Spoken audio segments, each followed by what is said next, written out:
Hey there, it's Josh from We Have a Name, and today I have the pleasure of a Zoom interview with Brad.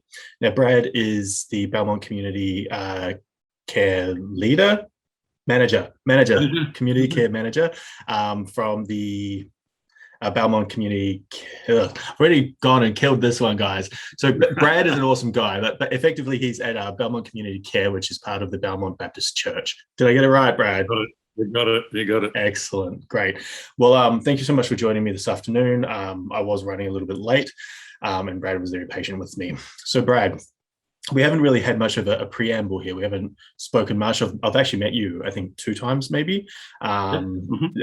And, I know that was at just one of probably many things that your organization is doing. So I thought maybe if you firstly want to tell us a little bit about yourself, your role, and then we can go into a little bit more about the Baptist Community Care as well. Sure.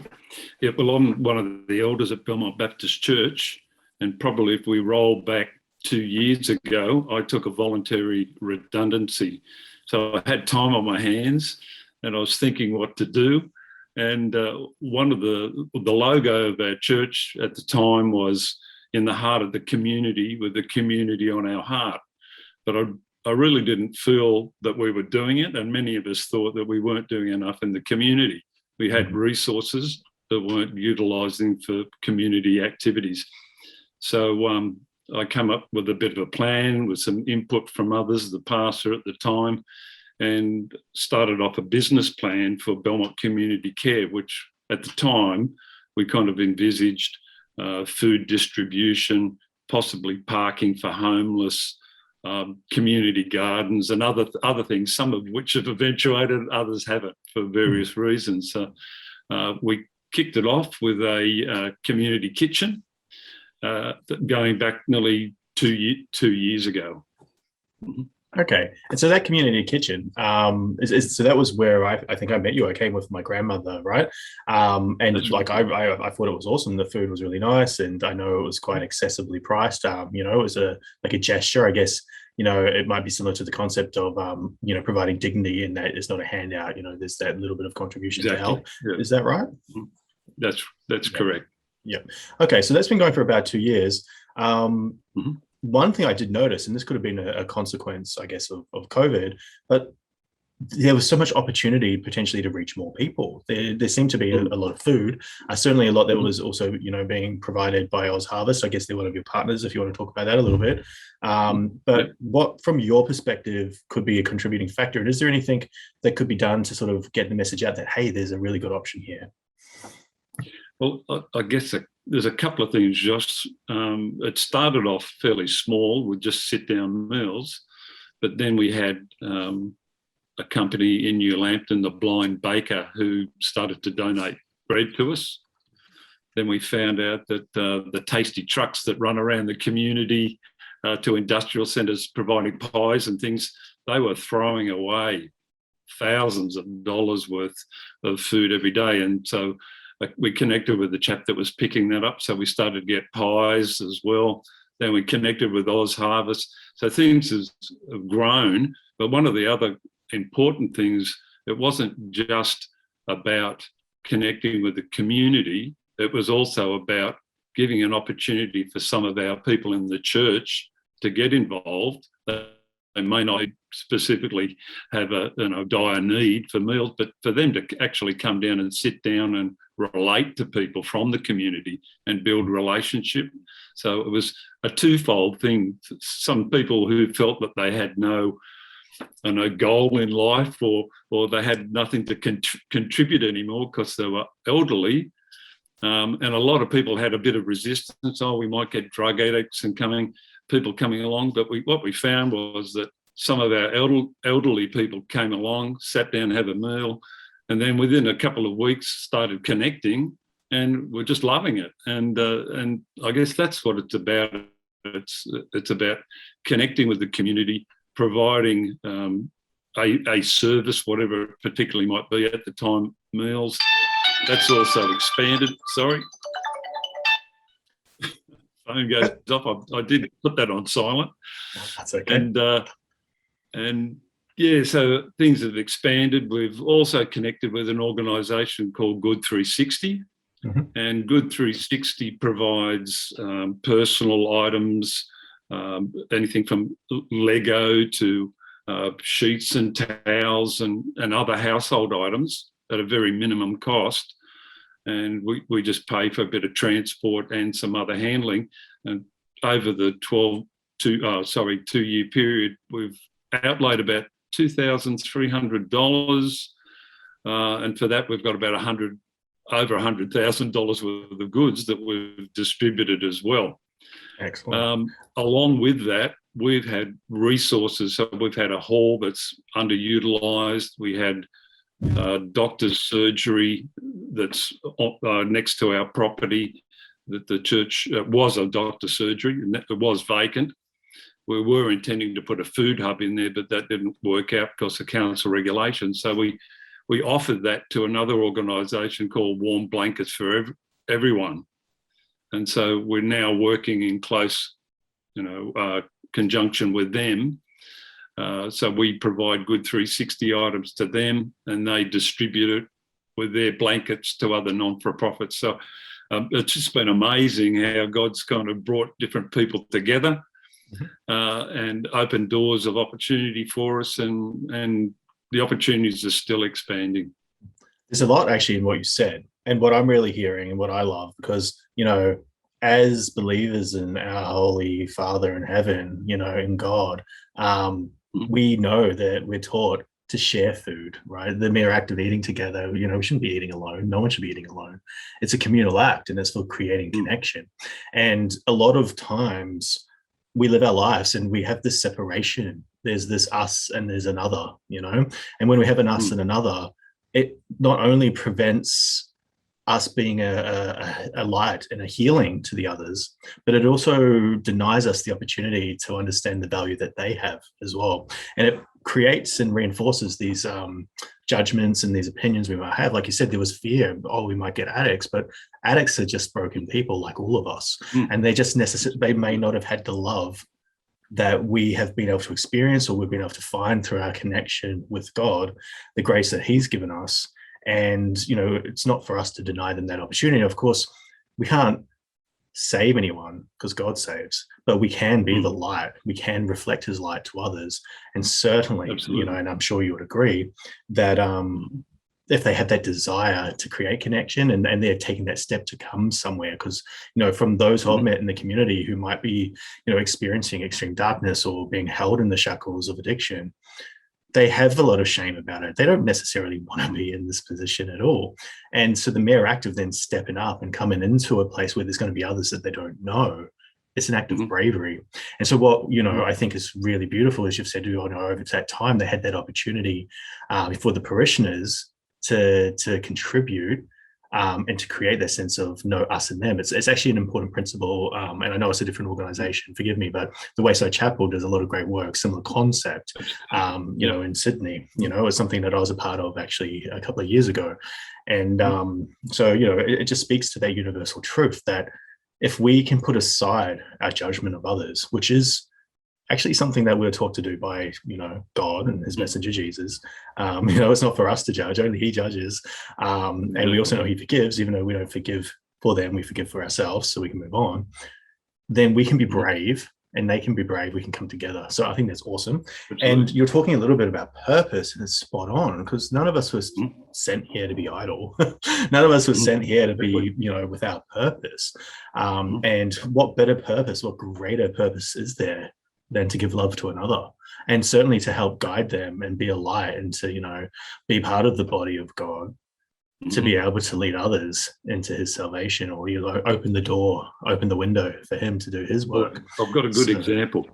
I've got a really good example. We had a young lady, this is probably about 5 weeks ago, cold night with an 18-month-old baby sitting on the doorstep of our church, had nowhere to go, and totally lost and distressed. And one of the ladies that goes to our church, who lives right next door, they're like caretakers, she happened to spot her, went and connected with her, And then over the next she actually took her into the house because she had nowhere else to go. And then over the next couple of days, connected her with a women's refuge. And this woman had been, not only had an 18-month-old, but had family violence. Couldn't get into a women's refuge initially because of COVID restrictions. But we were able to get her into some care, and then actually bring her along to church the next week. And something that she said just rang, in my heart. She said after she finished attending the service, she happened to say to this lady, "It feels like Christmas."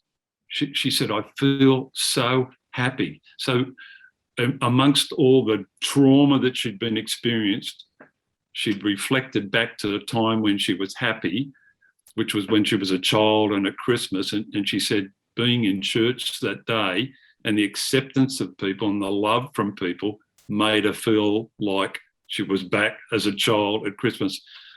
A week later, we'd helped her out with some food and some other items and nappies and things. And we got a card from her saying, "Thank you for giving me hope." I think that sums it up, regardless of whether, and I've got a sense that this young woman, I got a call today that she's got some accommodation. We're probably going to go and organise some mattresses and things for her. But I've got a sense that this woman will find Christ, in a very short amount of period. But regardless if she doesn't, I think we've helped to put her on a pathway of hope, which at some stage may lead her to God. If not, that'd be sad. But I think part of our duty as Christians is, yes, our ultimate objective is to lead people to Christ, but we're also called just to help people. And if salvation doesn't result, we can't force people. It's up to the Holy Spirit to work in people's lives, but we want to be part of that journey. And you mentioned we all should be doing something. And there's a great scripture, without a vision, people perish. And I think that's what we're seeing. We're seeing people with no purpose in their life, even within the church. And if we can construct opportunities for people to get involved, I think that's when they get a real sense of purpose and passion in their lives. And so it's not, for me, it's not just about serving the community. It's about giving an opportunity for the church to get involved in something where they can release their gifts and be passionate. Yeah. I mean, look, light is contagious. And one of the things that I've kind of taken as a mantra is that the loving heart, it is a muscle, right? So the more that we give, the greater that muscle grows. We never run out of love to give. And just due to the law of attraction and innate blessing from God, we receive so much more back. And of course, we don't give to receive, but we're blessed in doing it anyway. And there was so much that you said there. So if we just take a little bit to unpack, because I think one of the things that we can get caught up on is, you're Christian and I identify as believing the same God, not necessarily as Christian so much as just I love God, I'm a God man, but we're still this, more that brings us together than would divide us. And I always like to remember that it's not our timetable with salvation. We just got to keep opening the doors and the windows. And as you said, the Holy Spirit, our Father, he will do the work, because salvation is a one-to-one plan that he has for each individual. So he's going to do it his way. And whilst we're an important part of it, sometimes we're going to be the one who opens that door that last time. And it's like, hallelujah, right? That's great. And that's an amazing feeling. But we shouldn't get disheartened, because people will fall, people will slip away, but that's part of their unique journey, and he's going to be there. And that light, that hope that was brought into their life, it's not going to dissipate from their mind. It's going to be planted as a seed, and then he's going to come harvest later. So I think that's really, really important. And, that concept of the purpose, again, just it's so strong, and you do see it across, I feel so strongly for the chronically unemployed, because you can see then what that lack of hope and that lack of purpose can bring to their lives. And because then they become reinforcing this lack of worthiness, and it becomes something about ego and self-esteem and then judgment of others, that they don't even find purpose in things that are not paid employment. They just get stuck in that recurring cycle, and that's also, soul destroying, and it's sad to see.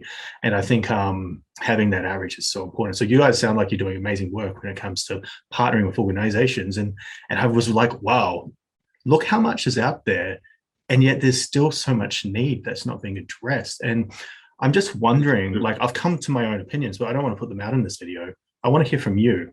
What is it that is preventing organizations such as yourself that are so well resourced, full of really qualified people, and hearts that love and that want to give? Like, there's absolutely no doubt in my mind you guys have so much that you want to offer, but yet there's so much still in the darkness and we're not reaching into it.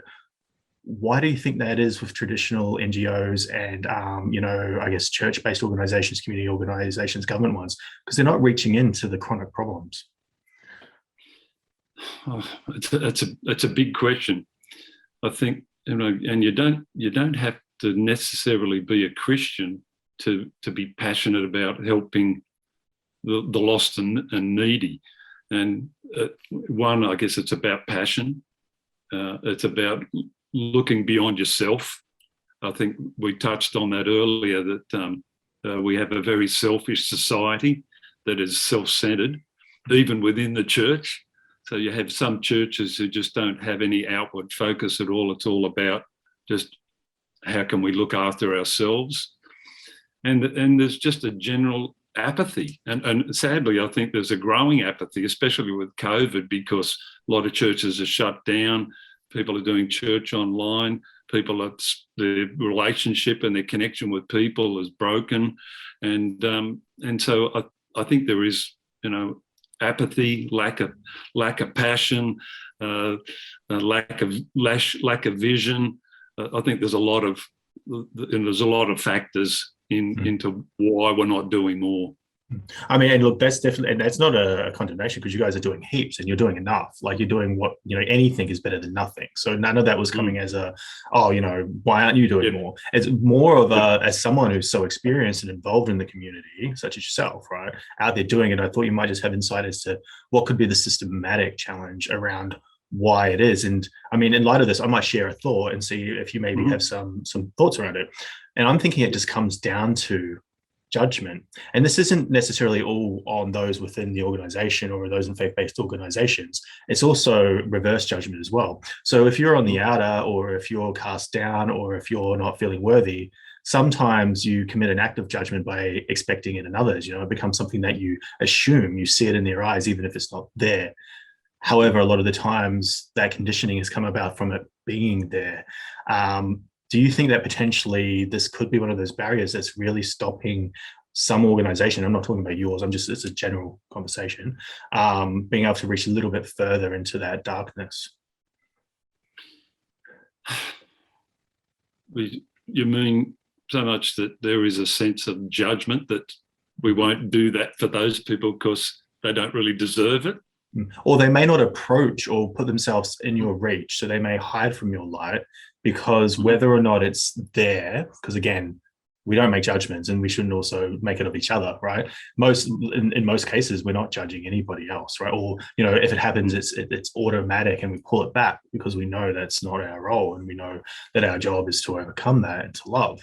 But the fact is, there are many in dark who have been victims or who have experienced judgment systematically through our organizations.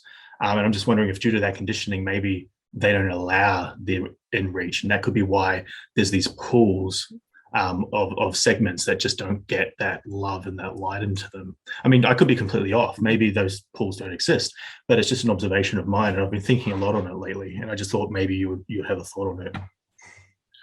I think it could be some of that factor that some people leave me alone. I'll wallow in my mire. Lack of resources. I think there's so much opportunity out there, and one of the problems that we've got is just lack of resources. That's why we've had to partner with people. So, the needs are huge, but the resources are small. Certainly not for God.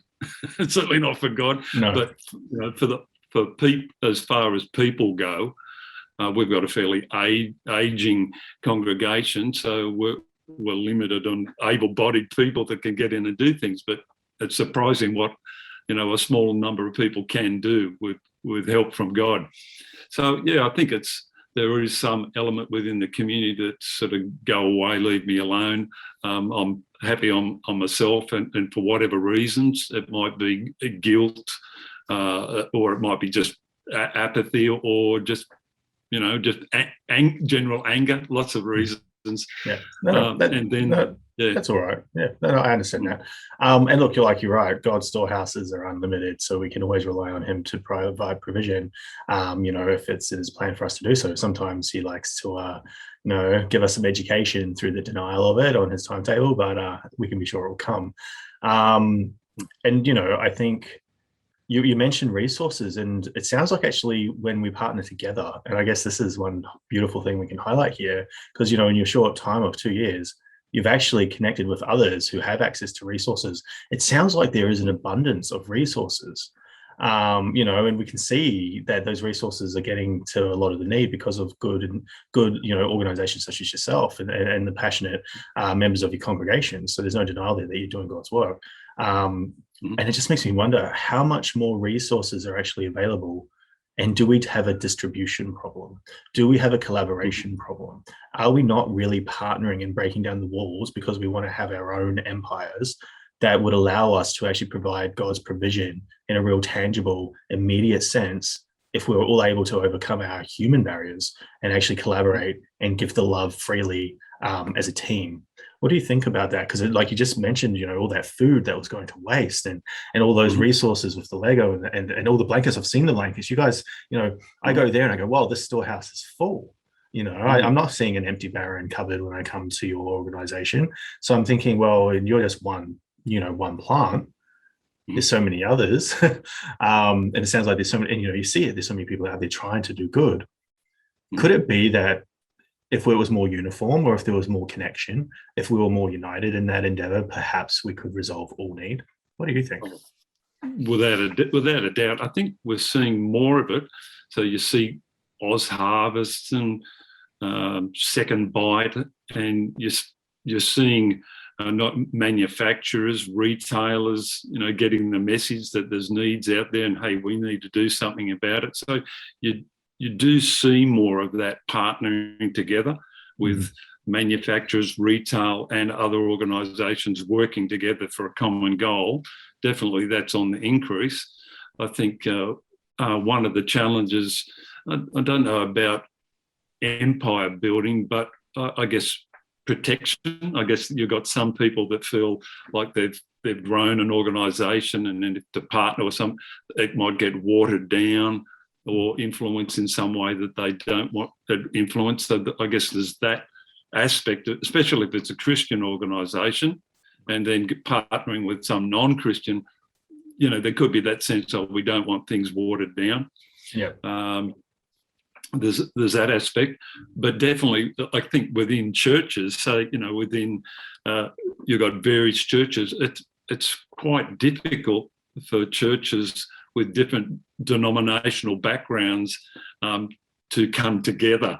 It's sad, but I think that's one of the things, the obstacles that would be great to overcome, because you've got little satellites, different churches all doing different things that I'm sure, if we got together, we could partner and share resources and things could work a lot better.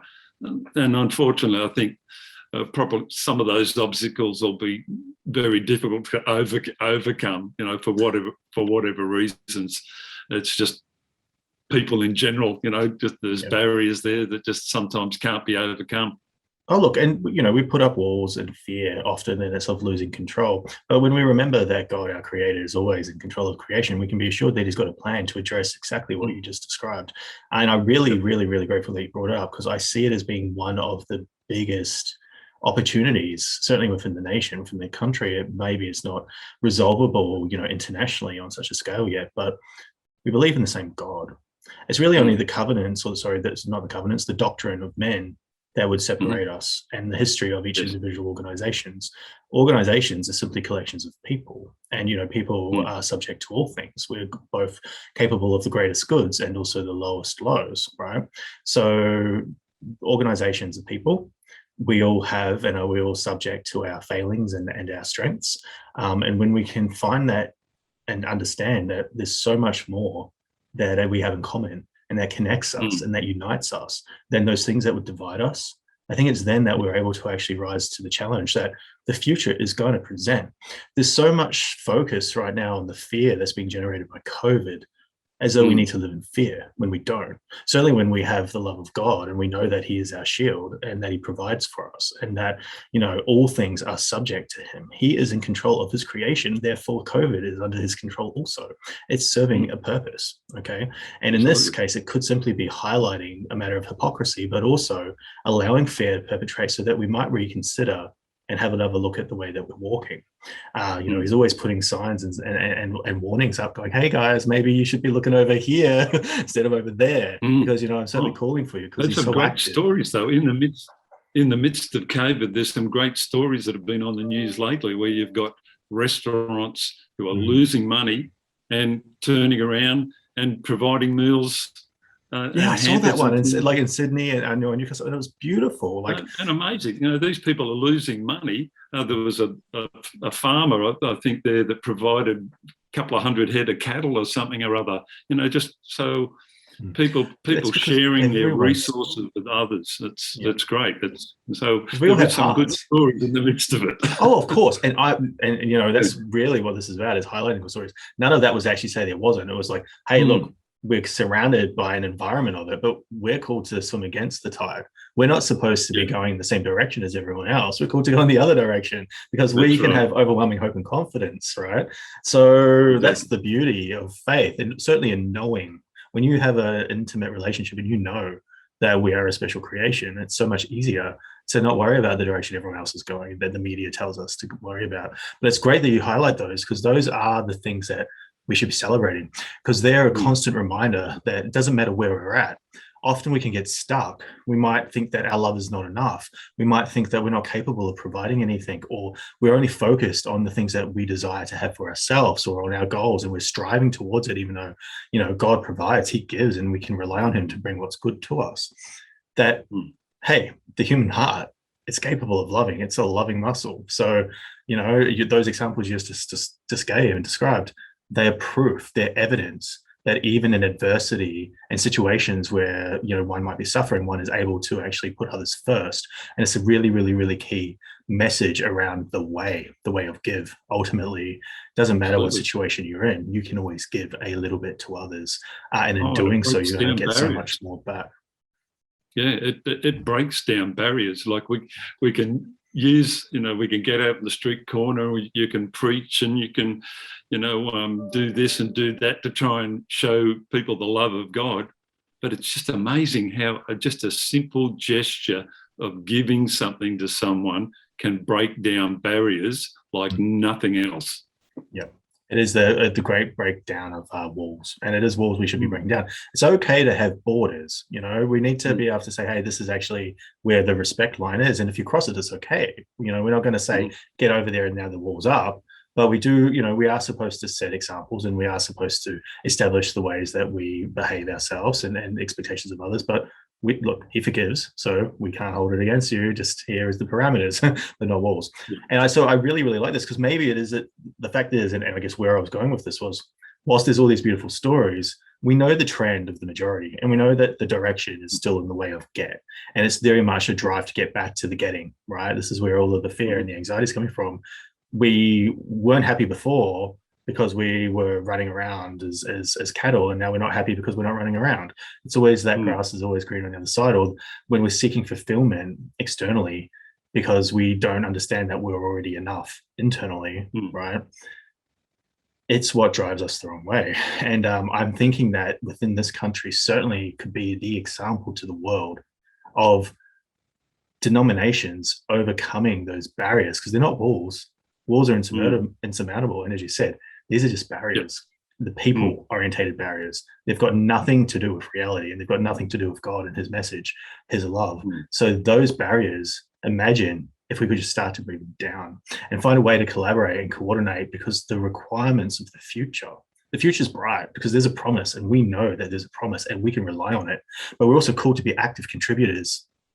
And so in this, I think, we can either have integrity and walk the way that our Father would love us to walk and tells us is the good way to walk, or we could continue on in our ways that don't work. So I think my hope anyway, and certainly it sounds like you would have the same hope, noting that there's a lot in unpacking it and a lot to do for it, but we've got to start somewhere. Someone has to believe in it. It has to believe that it's possible. Imagine if we could just unite and actually get out there. So I'm going to close on that part, and I won't keep you for too much longer, but you did mention there were some other things that you guys are doing in the community. Is there anything sort of new or upcoming, or that you want to highlight that maybe people don't know that they could be accessing that you provide? Well, I guess one of the things we're trying to do is connect with some of the local schools. So Belmont Baptist Church has another ministry, which is Belmont Christian College. And so they have a plan to outreach to the community as well. So one of the things that we're currently looking at is how we can partner with the school and encourage their young people who on occasions have done overseas missions, can't at the moment, how they can put their faith into action and sort of work with us through our community engagement program. So I guess that's one little aspect that we're trying to investigate. But again, as I said, there's lots of things we could do, but COVID and resources are restricting a lot of things at the moment. But we're just keeping our options open. And what we're finding is that we're just trying to be faithful, and God's just opening doors and bringing other people along. And so pretty much that's my plan at the moment, is just do what we do and we can do, and do it well. And if God wants to open up other doors in the interim, he will do, and he is doing it. So is the food service still on? Is it takeaway only? What's sort of the update there? Takeaways are still on at the moment. If the restrictions get more intense, we'll have to sort of look at it again. But at the moment, I'm having to do some extra safety COVID plans and things like that. So is that Mondays? Is it? I guess now's a good chance for an elevator pitch, because one of the big things here is about letting people in the community of Newcastle know, because it doesn't necessarily have to be that you're in Belmont, right? You could be in the outer suburbs or in that area like Macquarie and want to come and visit or get something, because you have plenty of food. I mean, you don't typically usually run out.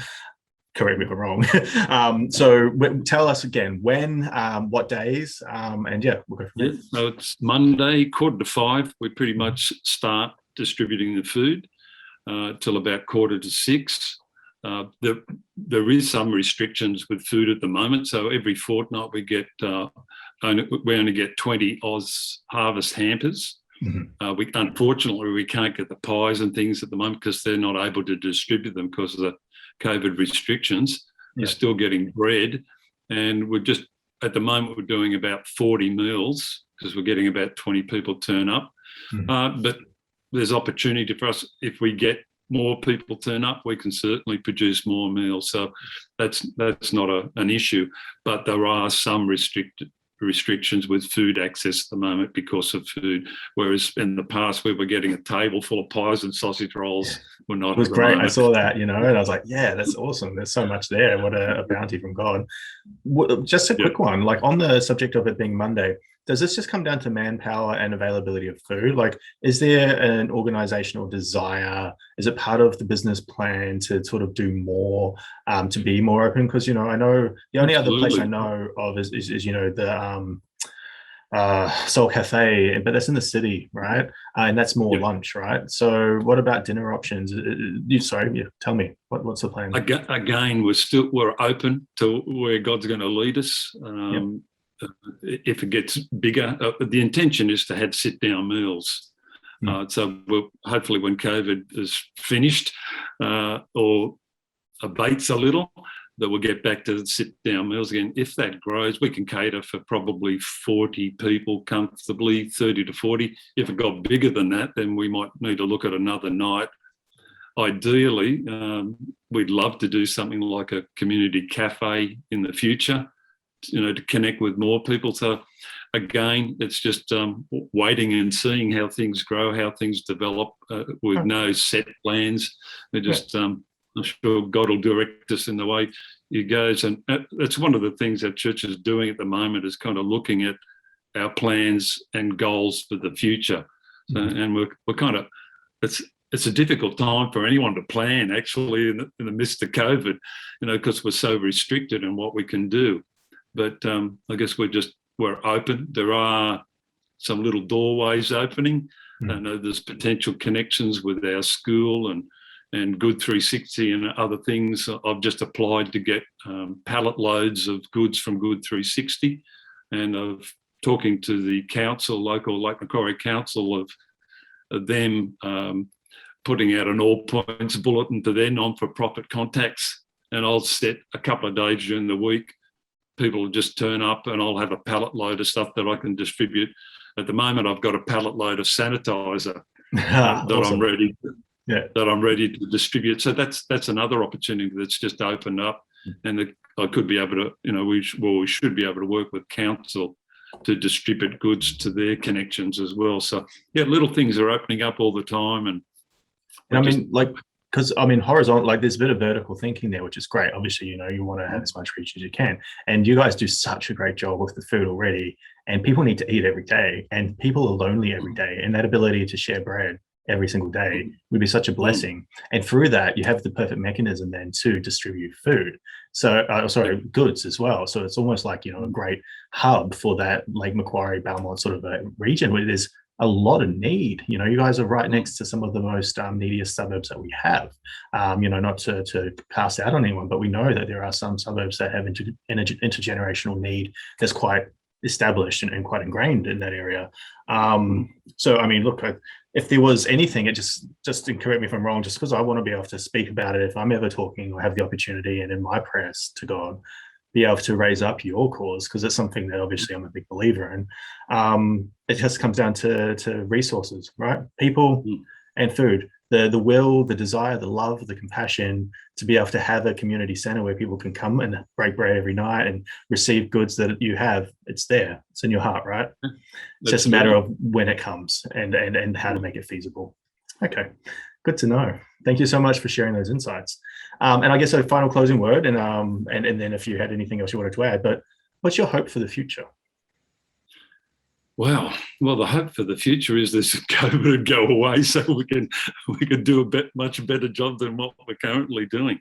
But our hope for the future is kind of twofold: is that community engagement, and out of the community engagement, that our church folk will grow in their Christian maturity, in their vision, in their passion. And that the people in the community, that we connect with them and give them a hope that maybe some of them don't have at the moment. So, through that, both will grow. Our church congregation, because you always get people within the congregation. You might have 100 Christians, but they're not all on the same page. And so, part of the community program is to grow the church and encourage other people to join. I think half of our volunteers are non-Christians at the moment, which is great. And then, to build that hope within the community, connect with other organisations to meet community needs, but with a long-term ambition to lead people to Christ. Yeah. Awesome. I love it. It's a great message. And, don't ever think that you're not doing enough, because you're doing more than many others. And anything that's done with love and done on behalf of our Father in heaven, not that we need to do anything for him, but he rejoices and he finds so much joy in our acts of love, because, it's emulating him ultimately. And it's how he would desire us to be, representations of him. Don't ever think you're not doing enough. Whatever little that we can do, it is enough. Of course, we want to do that bit more, and that's the goal. We should always just push that little bit more and keep that, keep that desire to do more alive. but we can also rejoice in what we've been able to achieve, certainly when it's against the tide. And, we know where the tide is going, but we can also change it with the ripples, and you're making a good ripple. Absolutely. Well, thank you so much for your time today. Thank you. And I really do look forward to remaining in contact, and any support that I can provide. And certainly I'll be sending people your way, any opportunity that I encounter, as I start to reach into, more organizations to try to establish, even more solid relationships and connections. You can rely on me to be an advocate. So great. Thank you. Thank you, Brad. No worries.